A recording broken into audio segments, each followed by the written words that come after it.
I'm now going to turn the microphone over to Bert Altman, who is one of the members of the project steering committee. He was also a mentor in last year's program, and he is currently librarian and archivist for special collections at Florida State University. So Bert, I'm turning the microphone over to you. Thanks so much. Okay, thank you, Miriam, and good afternoon, everyone. Lynn Roberson and I are going to be covering a topic from two different points of view. We're going to be covering access and use and their importance and place in collections policy. And I'm going to be talking about it from the library, archive, special collections point of view. Now, when we talk about access and this topic, there are certain guidelines and standards that are followed, and basically they are governed really by two documents. Both of them are ones that come out of the ACRL, Association of College and Research Libraries, and Society of American Archivists. The one covering access is a statement on access to research materials in archives and special collections. This was approved a few years ago, and basically all of the points that I've listed there are the different elements that are part of this access document, which I'm going to just kind of hit upon the major points briefly. There's a responsibility of the repository.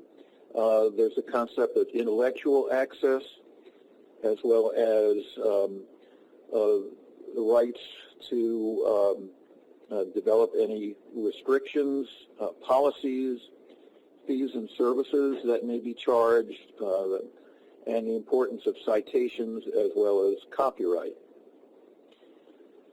Now, it's really important that each institution, library, archives, and special collections, make available original research materials on equal terms of access, no matter who the researcher is, no matter who your audience is. Researchers also need to be informed in a timely manner of collections that are made available, and each repository is also to report on the existence of any original research materials. At the same time, institutions do have a right to impose restrictions, and that's usually to protect confidentiality, but also to provide physical security. And by the same token, the donors of collections also have the right to impose reasonable restrictions for protection or for confidentiality. Now, the whole framework, really, of access in the special collections environment is set up by an institutional policy. And essentially, since a mission, one of the missions, at least, of the special collections and archives is to ensure future access and to protect materials, all repositories require patrons to use them according to institutional policies, which need to be written, available, and published. Another aspect of the access guideline is some kind of statement in there regarding fees and services provided. Basically, archives and special collections are to provide access to holdings at no direct cost to researchers. They're to make public any fees and reasons for charging. Also to provide reasonably priced reproduction services, and that is whether you're dealing with paper or photographs or recordings. Beyond those really required by policy, there's no obligation to provide these reproductions and research services. At the same time, institutions can impose so-called reasonable limits on requests for reproductions and research services. For example, many institutions, including ours, usually will permit a substantial amount of reproduction, but obviously not the entire collection as well. There are other aspects of this that I'll mention briefly regarding copyright. Another important thing that should be stated has to deal with citations that your researchers use, and that is that they should provide some fairly brief form of citation that credits the repository and listing the items used. This is important from the standpoint, certainly, of scholarship, but also it's very helpful because in the future you may have researchers coming back a long time later on, and they want to check these sources, and if you really don't have the proper locations in there, or if the locations have changed, you might be up the creek. Important thing to do is when citing copies of materials in other places, be sure to include the locations of originals, and this is something that could be put into your finding aid. I mentioned briefly about copyright, and it's definitely the researcher's obligation to satisfy copyright law when either they're using or copying materials found in collections. In our case at FSU libraries, if they use materials in the collections, basically they need, we do have a form which is a permission to publish or broadcast form where essentially they're stating that they're using these materials and maybe other conditions are present there too in terms of how it's to be distributed. And our Dean of Libraries has to sign off on that, at least showing that. So there's two different kinds of forms, one for reproduction and another for permission to publish. All the repositories should inform researchers, too, about materials for which it holds copyright. For example, in your colleges and universities, many of the photographs taken by your university photographic department, in that case, the university holds the copyright as opposed to someone that may be just a freelance researcher. So in the special collections environment, that's pretty much, in a nutshell, really the aspects of this of these guidelines in terms of access. Now, when we're looking at use of special collections materials, we're really looking at certainly use in the reading room, but also resource sharing among other institutions, be they other libraries, archives, or even museums. And there's two main features of this which I will cover with you. One of them is what's called cooperative collection development, and secondly, an interlibrary and exhibition loan.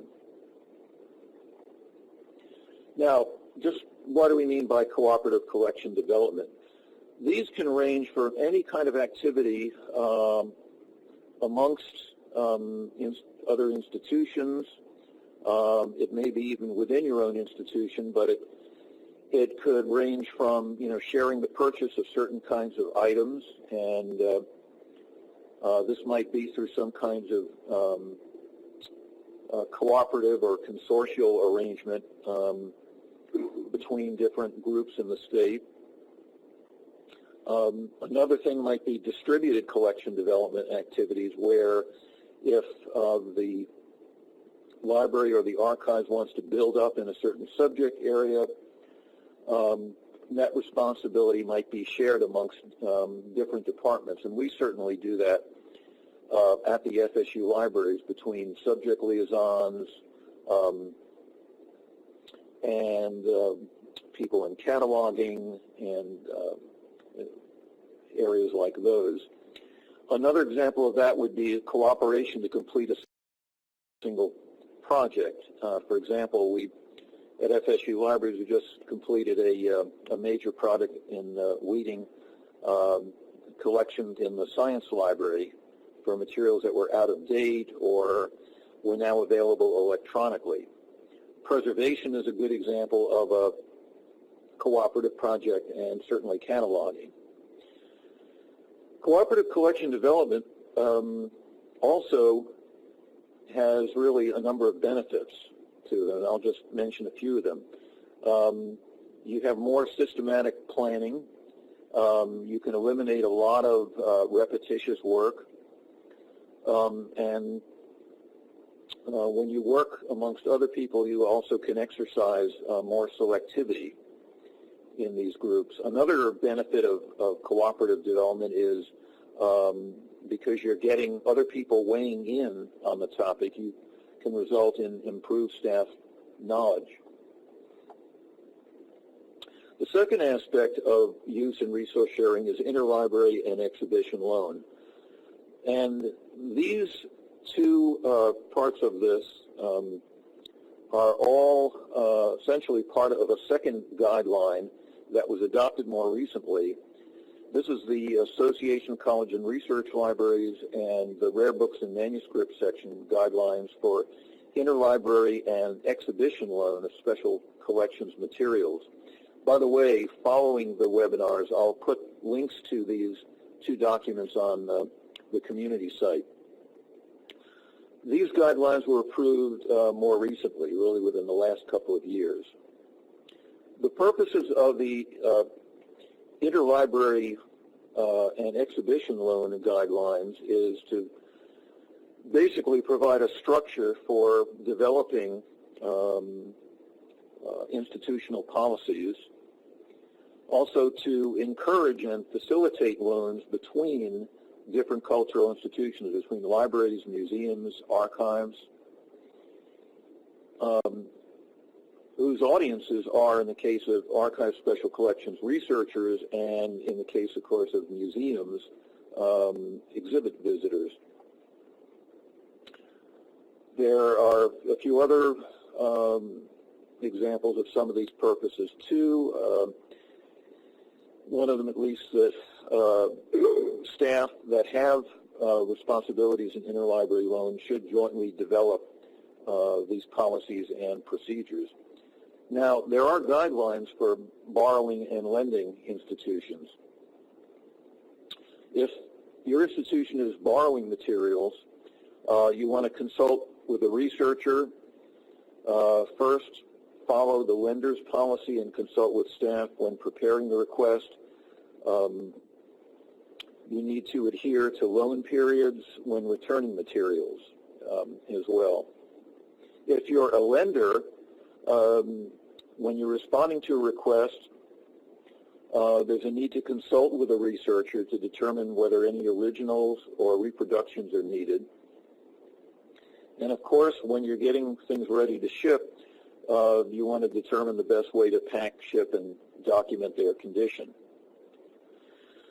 Now, when dealing with loans for exhibition from special collections, the great advantage of loaning to other institutions like museums is, number one, it helps to promote the awareness of those unique materials that you have.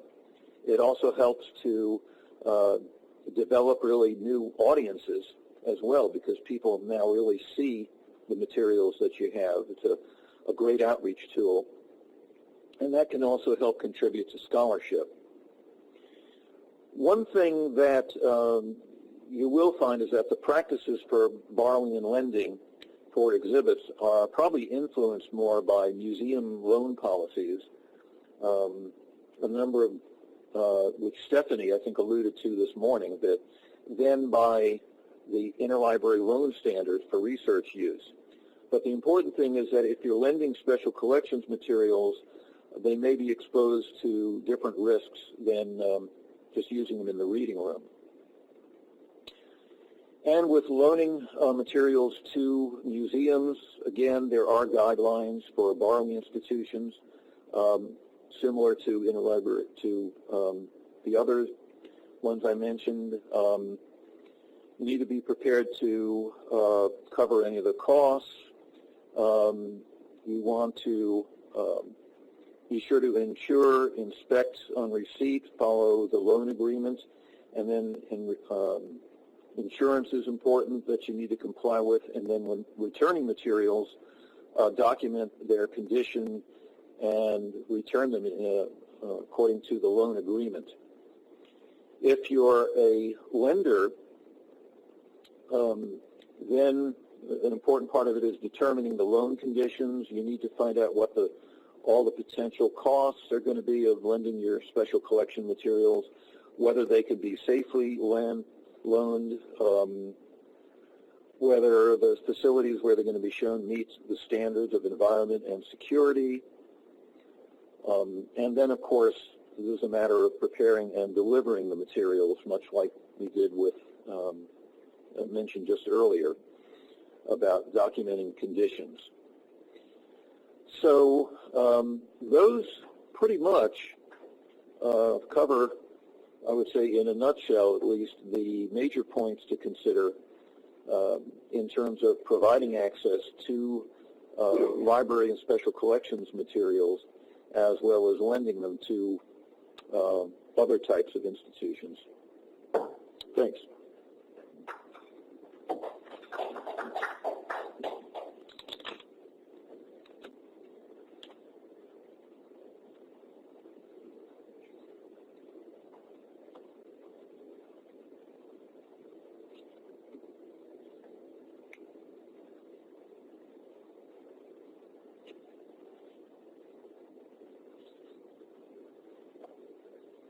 Did you turn the talk off? Okay.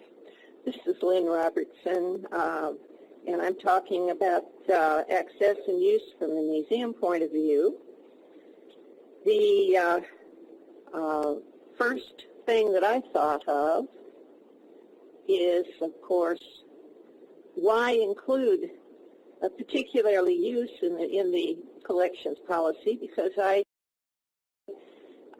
looked over ours and realized I hadn't included it as a separate topic. It appeared here and there in various sections of the policy, but it was not really in the policy as such, and found that, of course, it's the same as with access. Museums do not exist in a vacuum.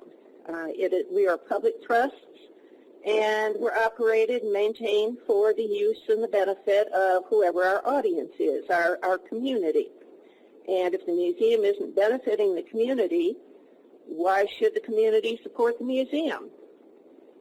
Particularly in this economy, a number of museums have been reinventing themselves by reevaluating the community needs and finding a niche that they could fill and rearranging their collections policy, matter of fact, their mission statement around filling that niche.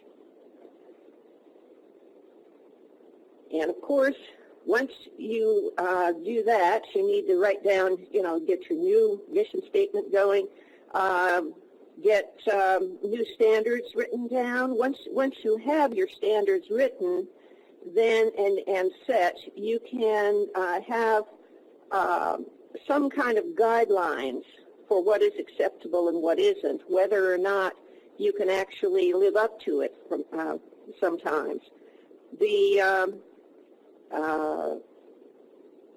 Because the standards are written down, it's easier to say no to unacceptable uses. Even though you might not, sometimes you might be forced into something that you wouldn't want to do through political manipulation, because that's just the way life is these days. The use for any particular museum's collection is totally dependent upon the museum's mission statement. West Florida Historic Preservation, Inc. exists to collect, preserve, interpret, and share the history of Northwest Florida. And built into that, because we are a museum, is that the uses that we designate should also include protection from avoidable damage and wear, even while they are being used to interpret history through programs, research, and exhibits. The two main uses in a museum for artifacts and documents, of course, are exhibits and research. In exhibits, if you have an exhibits policy, you can refer to that rather than having to repeat all of this in your statement. All of the museum policies are interrelated, and it is quite acceptable rather than having to repeat the same information over and over and over in all of these different policies, to just refer from one policy to another for details. The kinds of exhibits you would want to include that are acceptable and where you might hold them, indoor, outdoor, on or off site, temporary and long-term exhibits, and when you would prefer to use copies rather than originals to prevent fading, for example. How items should be secured or handled and how they shouldn't be. Who has the authority to move and remove objects? Safeguards for public safety, whether or not you allow photography, and cultural or privacy issues might also be addressed here. Under research, it's important that whatever research is being done not be harmful to the objects, that proper safeguards are taken in handling materials. And once again, you may have privacy issues. Your community might not approve of knowing or having information out that, say a prominent pharmacist flunked chemistry in high school. Also, nowadays, school records are continually are being included under sensitive material, and there are some privacy issues. And of course, there are always embarrassing memberships. You might find a family objects to public information being put out in an exhibit that old Uncle Oliver was a member of the KKK. How do you make these items available to the public? Do they have to make a special appointment? Can they see them in the storage or the stack areas, or do you have to get them out and take them to a special area for them to see? And if you do that, do you have to provide some kind of knowledge ahead of time of that this information is needed? How much of a problem is that going to be for the staff? Oh, and by the way, another privacy issue might be drugstore prescriptions having to do with opiates and things like that maybe family members really do not appreciate being available to the public. We do not redact when it comes to research. We will redact in cases of exhibits.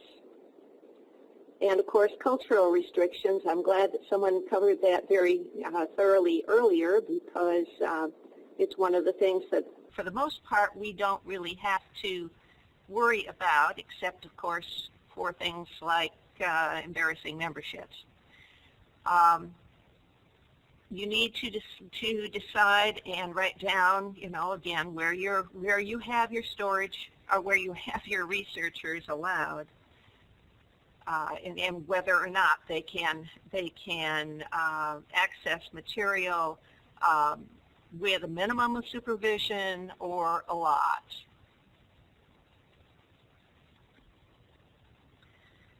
When it comes to unacceptable uses, there are definite warning signs. You should know if you're uncomfortable about something. that it's probably at least questionable, if not unacceptable. One thing that I have found throughout the years is that sometimes the staff does not understand the difference between living history and exhibits, and will think that they can use original artifacts to give demonstrations. I even once caught a maintenance worker making his way up to the storage area to get a particular sized wrench because they didn't have one and he needed it. Tools, by the way, should not be used in demonstrations, particularly edge tools, because if the tools aren't regularly used and sharpened, they get corroded and then they get dangerous. The patina will prevent correct usage by dulling the blade and making it dangerous for use. Nothing will hurt you more than a dull tool. Another unacceptable use is when the staff loses all control over how something is used. These are still photographs from a program called Yo Solo, which was filmed. It commemorated the 250th anniversary of General Bernardo de Galvez's success over the British in the Battle of Pensacola in 1781. We loaned a number of items to be used as background in the play. There was a solemn oath given that the objects were not going to be used, but were only to add authenticity to the scenes and make everything really look right. Right.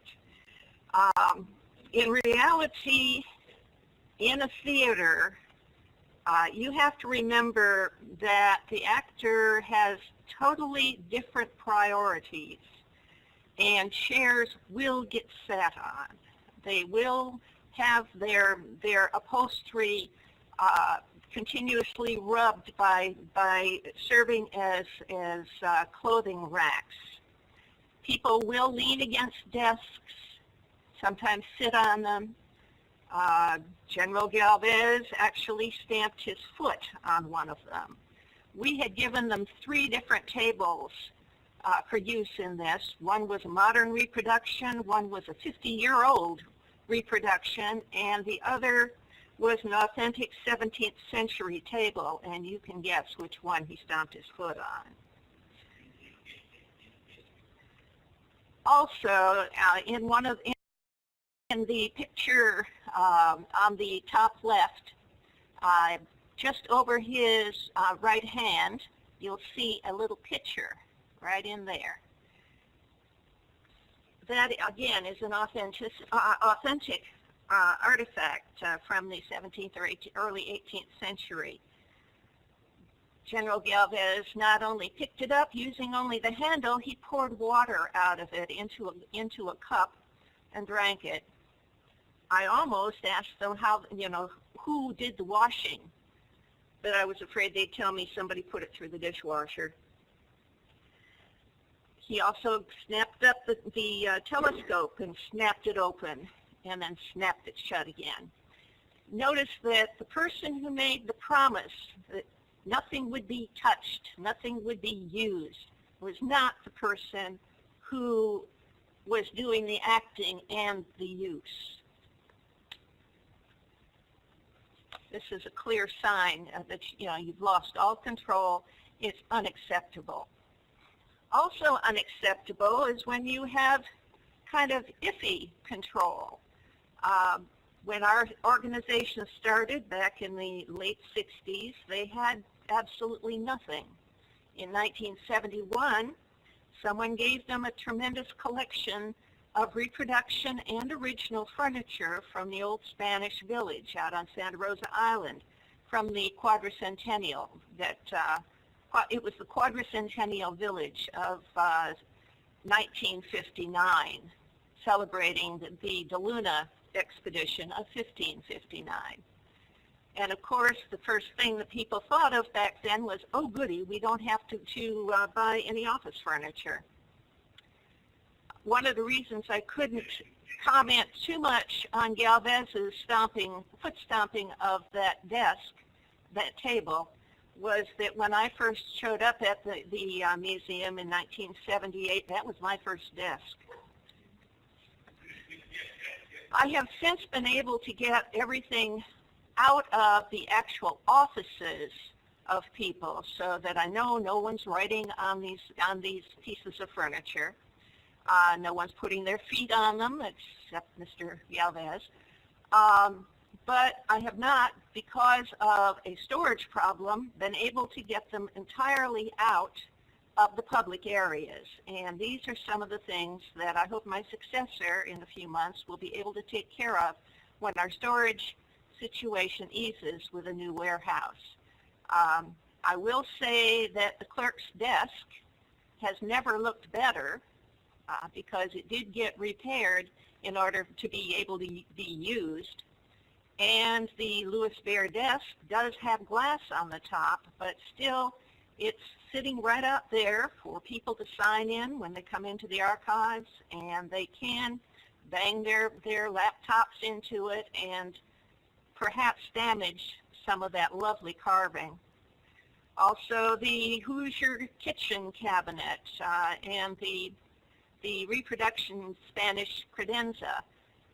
The store person is only about 10 feet away, but still, damage can be done when you're paying attention to visitors and not what's going on over there. And paying attention to the visitors is what the store clerk is supposed to be doing rather than keeping guard on the furniture. So it's better to not do this. And it is in our policy that we won't, if at all possible. This is really kind of a slippery slope because you have to decide at what point open storage does become actual use by the staff. In the museum store, we also, again, due to a lack of storage, we have open storage where we have an awful lot of things that are sitting out just for decorative purposes on the top shelves. We do have problems sometimes with people who think that those things are for sale, even though we have stickers out there saying for display use only. Also, you will find sometimes that a volunteer or a staff person, without thinking, will consider them as decor rather than artifacts. And you might come in and find one of the jugs filled with water and flowers stuck in it. It's not a good idea. Also, you might notice the credenza in the bottom photo.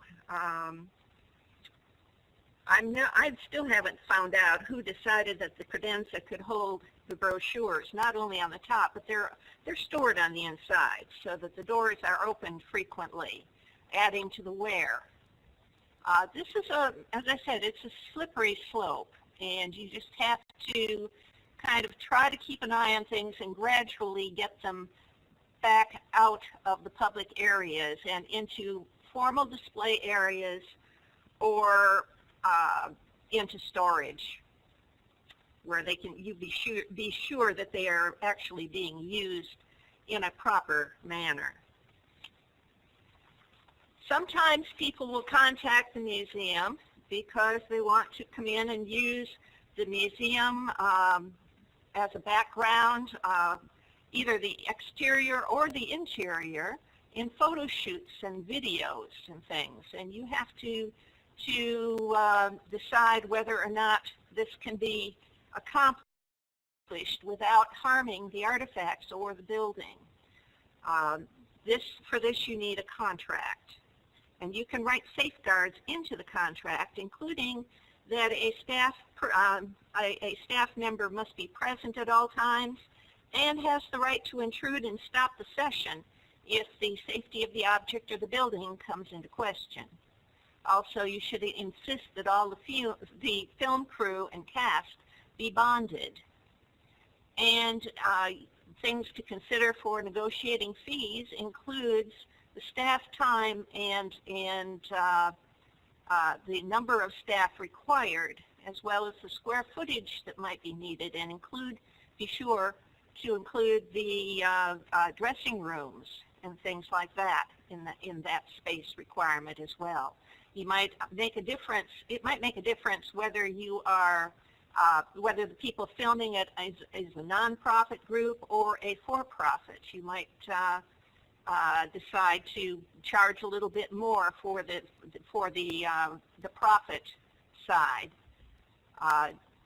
rather than the nonprofit.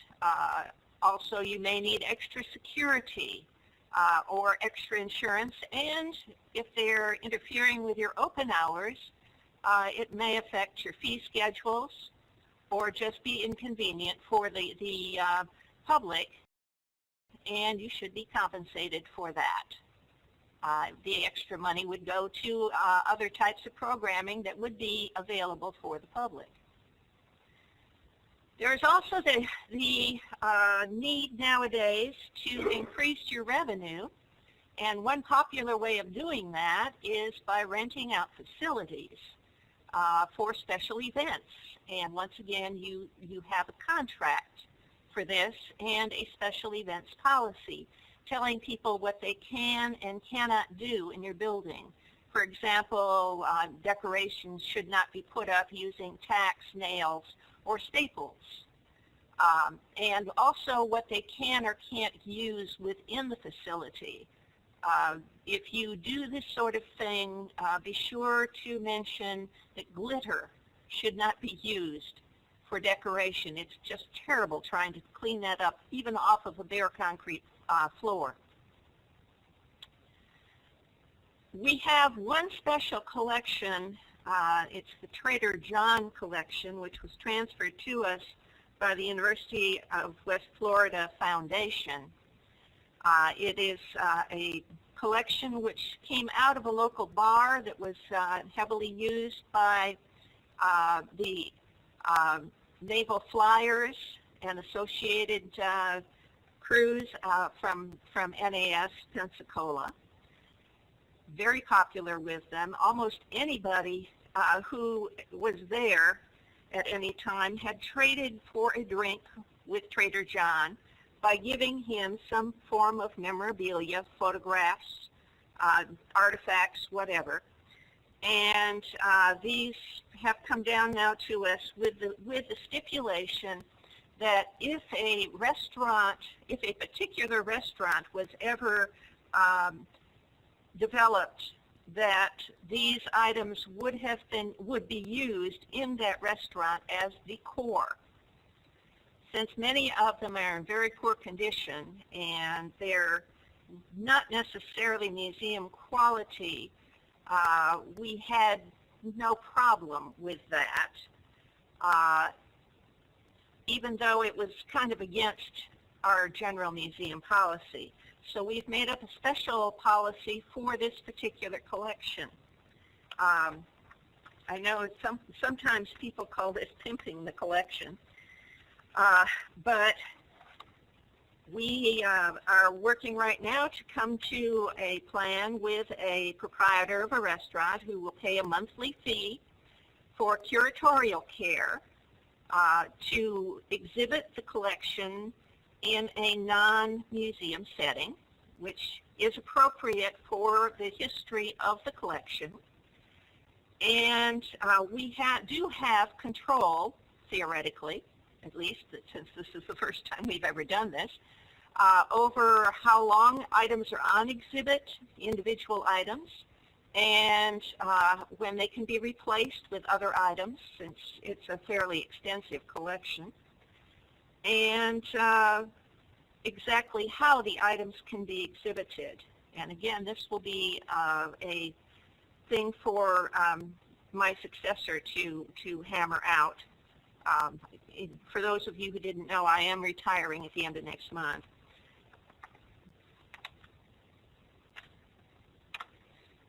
As a summary, the basic ideas behind acceptable use are that the usage supports the museum's mission statement.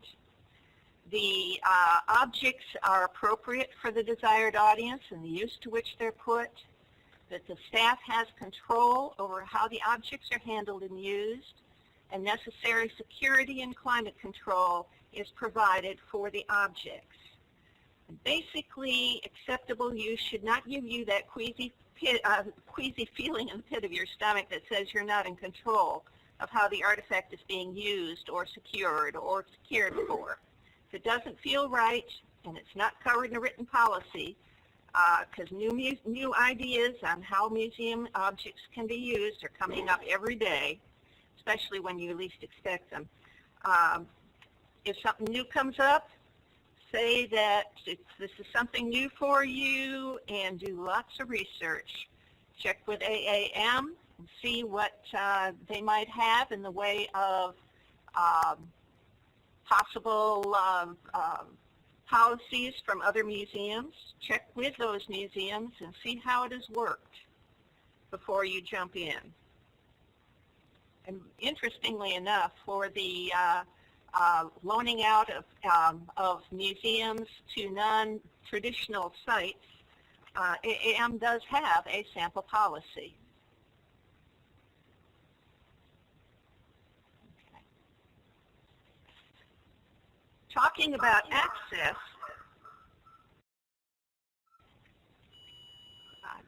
Lynn, this is Miriam, and I apologize for jumping in.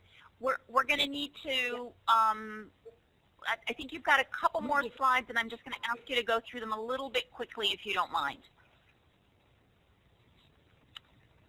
I will do my best. Okay, under reasonable access, we also, you're welcome.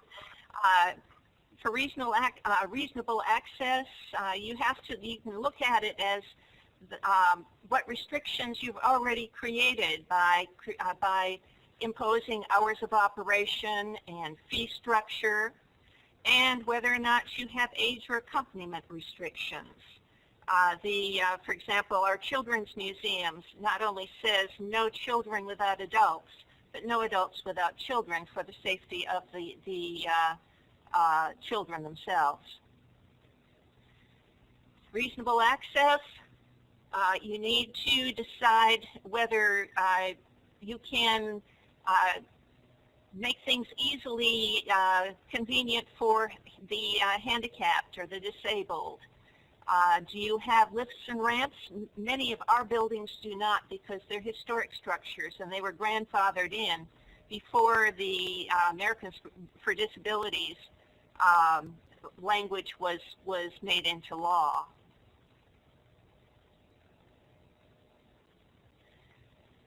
If you can't provide access, can you make the objects available other ways? For example, video access of second floors if you don't have a way for the disabled to get up there. Off-site displays and programs for people who might be able to go to the malls, but not necessarily to your museum because they can't make it during the hours you're open. Online access. For people who are interested in particular subjects, we use a lot of read more about it books where we have copied over a lot of documents that we don't have room for in an exhibit, copied them onto Tyvek, bound them as a book, and put them in the exhibit for people to leaf through. The only problem we have with that, of course, is that some people want to buy them, and this is the only copy we have. If you do have cultural issues, you need to discuss with the ethnic group or the interested group exactly what the issue is and whether you can work out a way around it. Privacy issues, we do some redacting if things are on exhibit, but not necessarily in research. And with copyright issues, we chicken out too, and we make that the responsibility of the researcher. Other reasonable access issues might be, again, where the researcher is allowed. Do you have a way of looking at things if they cannot get to the actual item? And whether or not they have to have an advance notice for an appointment, and how much photography and photocopies and scans will you allow? Usually, we are trying to digitize as much as possible, again, to make things available because we don't necessarily have the room to store things on site. And as I mentioned earlier, everything is kind of interconnected, so that when you are considering new ways of making things accessible, you have to remember that this is going to have some kind of an effect on every other aspect of your operation, from staff time, climate control, the costs of electricity, costs of new technology and security, extra wear and tear on the collections if you allow people to turn on the lights off and on again frequently in the storage areas. The picture shows here goes with the does appearance matter. We are starting to add ramps to our historic houses, and there's no way they can be unobtrusive. So we are working right now with the idea of making 2 houses at a time available from 1 ramp. We hope to be able to do this sort of thing and add more ramps as we go along so that more things can become accessible to the public. Okay, now we're down to questions and answers, and I apologize for meandering and rambling there for a while. This is Miriam, and I'm going to say, Lynn, the really tough thing from my end is I keep an eye on the time, but you were being so interesting, and that these meanders took us to the very complicated issues that museums face.